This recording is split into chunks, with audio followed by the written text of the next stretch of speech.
शोषण के विरुद्ध अधिकार किस किस अनुच्छेद के अंतर्गत है? अनुच्छेद 23 और 24, शोषण के विरुद्ध अधिकार। इसके अनुसार मानव के दुर्व्यापार और बलात्श्रम का प्रतिषेध, सीधी सी सबसे स्पष्ट है कि दुर्व्यापार नहीं होगा, बलात्श्रम मतलब जबरदस्ती किसी से श्रम नहीं लिया जाएगा, बलात्श्रम या बेगार नहीं लिया जाएगा। ठीक है, तो इसके खंड 1 के अनुसार मानव दुर्व्यापार, बेगार या अन्य बलात्श्रम। मानव दुर्व्यापार मतलब खरीद फरोख्त, ठीक है, मानव की बिक्री, और बलात्श्रम यानी बेगार या अन्य बलात्श्रम या बेगार या अन्य किसी भी तरीके से अगर जबरदस्ती किसी प्रकार का श्रम किया जाता है, मानव का लिया जाता है, तो उसको प्रतिबंधित कर दिया गया है। उल्लंघन करना अपराध होगा। ठीक, पहली बात क्या स्पष्ट हो गया कि उल्लंघन करना अपराध होगा। और दूसरी बात क्या कि कुछ विशेष स्थितियां हैं जिनको छूट दिया गया है।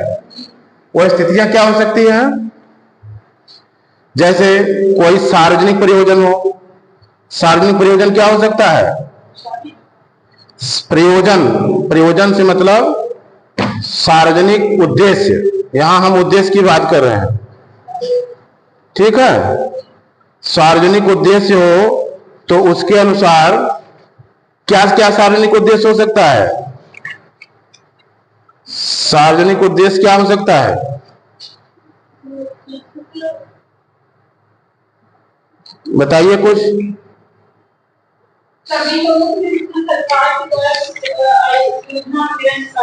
नहीं, जैसे इजराइल क्या करता है? अनिवार्य सैनिक सेवा है नहीं जो इजराइल में है कि नहीं? इजराइल में क्या है? अनिवार्य सैनिक सेवा।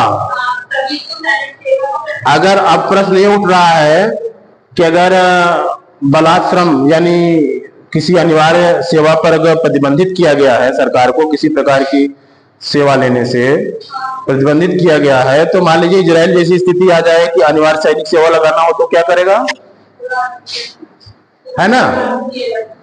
अगर ऐसी स्थिति आ जाए तो क्या होगा? तो क्या राज्य को ऐसा अधिकार देना चाहिए कि वो लागू कर सके या नहीं देना चाहिए? देना चाहिए। ठीक है, तो ठीक है, तो यही बात है यहां पर भी। खंड 2 में क्या कहा गया है कि सार्वजनिक प्रयोजनों के लिए जैसे अनिवार्य सैनिक सेवा आदि राज्य अनिवार्य सेवा लागू कर सकती है। बस शर्त क्या है कि वो धर्म, मूल वंश, जाति, वर्ग के आधार पर भेद न किया गया हो, विभेद न किया गया हो। ऐसा न कहा गया हो कि इस जाति के वर्ग के लोग हों तो ऐसा करेंगे। अगर ऐसा ना हो तो राज्य चाहे तो अगर कोई अनिवार्य सेवा लागू करे, मान लीजिए राज्य ने ये बना दिया कि सभी को 2 वर्ष की सैनिक सेवा देना होगा, तो वो इस अनुच्छेद के अनुसार प्रतिबंधित नहीं है, राज्य ऐसा कर सकता है। ठीक, ये है आपका इसके ये अनुच्छेद 23। इसी तरह इसमें कुछ और बातें हैं। अनुच्छेद 23 में राज्य को सार्वजनिक प्रयोजन है तो अनिवार्य सेवा आरोपित करने की मनाही नहीं की जाती है। ऐसी सेवा आरोपित करने के लिए राज्य केवल धर्म, मूल वंश, जाति, वर्ग के आधार पर भेद नहीं करेगा। ठीक है, पुरुष एवं महिला, बच्चों की वस्तु के समान खरीद बिक्री, ये क्या इसके अंतर्गत मानव दुर्व्यापार के अंतर्गत क्या आएगा? थोड़ा हम इसका व्याख्या भी कर लेते हैं। मानव दुर्व्यापार के अंतर्गत क्या आएगा? दुर्व्यापार, मानव दुर्व्यापार में क्या आएगा? हाँ, पुरुष, महिला, बच्चों की वस्तु के समान खरीद बिक्री। ठीक है, और महिलाओं और बच्चों का अनैतिक दुर्व्यापार, इसमें वेश्यावृत्ति भी शामिल है। ठीक है, मानव दुर्व्यापार में क्या आया? पहली बात क्या आया कि पुरुष, महिला एवं बच्चों की वस्तु के समान खरीद। पुरुष, महिला एवं बच्चों की वस्तु के समान खरीद आदि। ठीक, ये तो ये हो गया। फिर दूसरी बात क्या है? महिलाओं और बच्चों का अनैतिक दुर्व्यापार, इसमें वेश्यावृत्ति भी शामिल है। महिलाओं एवं बच्चों का अनैतिक दुर्व्यापार,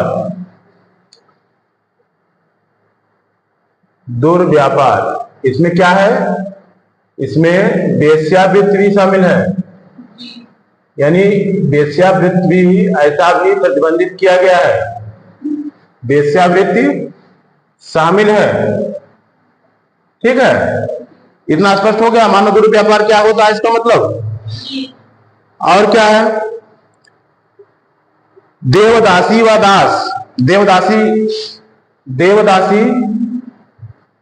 देवदासी भी इसी के अंतर्गत आएगा। वह दास, जैसे दक्षिण भारत में देवदासी नाम की प्रथा भी है ना, तो ये भी प्रतिबंधित किया गया है इसी के तहत, ये भी प्रतिबंधित रहेगा।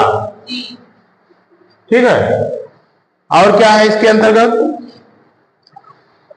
इसके अंतर्गत संसद द्वारा अनुच्छेद 35 में प्राप्त शक्ति द्वारा मानव दुर्व्यापार, बंधुआ मजदूरी के लिए क्या हुआ? संसद द्वारा अनुच्छेद 35 में, संसद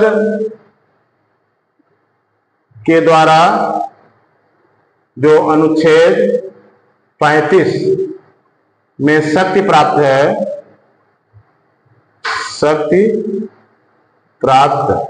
है, ठीक, अनुच्छेद 35 में शक्ति प्राप्त है, उसके द्वारा क्या हुआ? द्वारा मानव दुर्व्यापार और बंधुआ मजदूरी के लिए दंड की व्यवस्था है। 2 कानून बनाए गए हैं। पहला कानून क्या है? अनैतिक दुर्व्यापार निवारण अधिनियम 1956।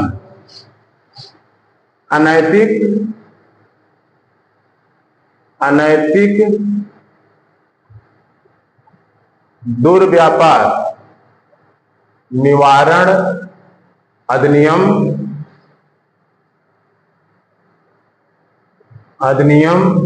1956। और दूसरा कानून कौन सा बना है? बंधुआ मजदूरी प्रणाली उन्मूलन अधिनियम 1976। बंधुआ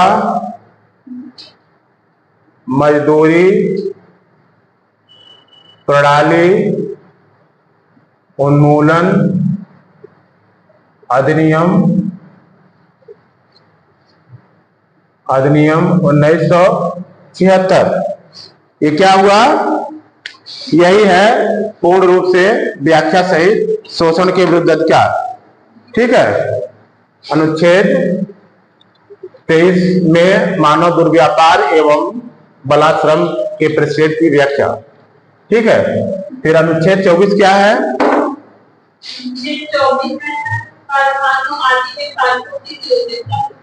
हाँ, अनुच्छेद 24 है 14 वर्ष से कम आयु के किसी बालक को किसी कारखाने, खान या किसी भी जहां पर कठिन वर्क हो वहां पर नियोजित नहीं किया जाएगा। ठीक है, 14 वर्ष से कम आयु, 14 वर्ष से कम आयु के बच्चों का नियोजन का प्रतिषेध, कारखानों आदि में बालकों के नियोजन पर प्रतिबंध।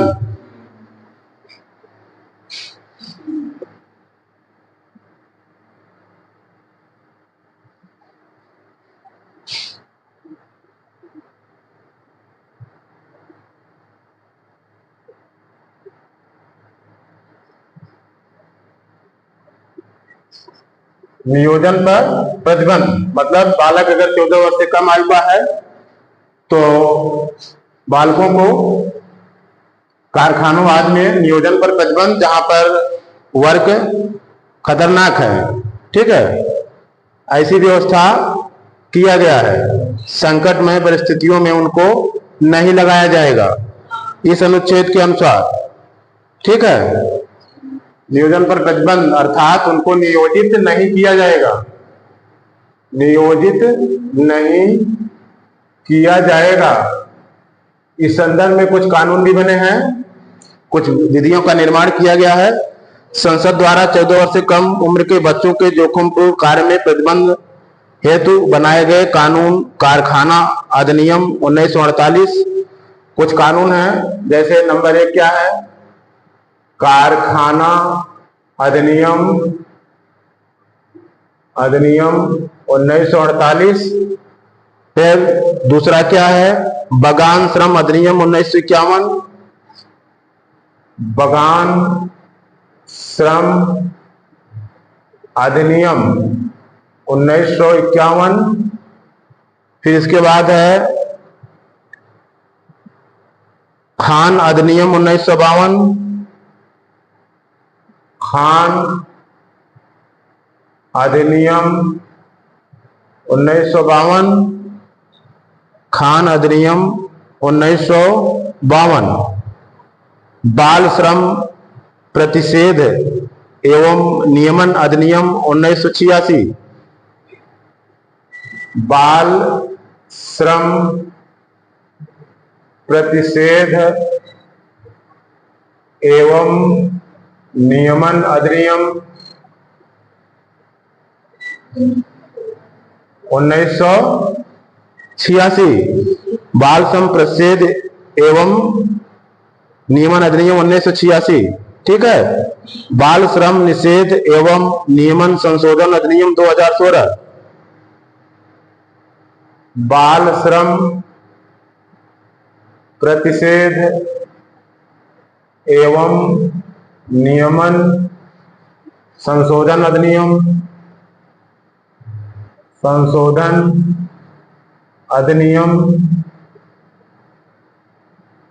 2016। यही संबंधित कानून है। ठीक है। और कैलाश सत्यार्थी भी ये बचपन बचाओ आंदोलन से संबंधित थे, इनको नोबेल पुरस्कार मिला है। ठीक है।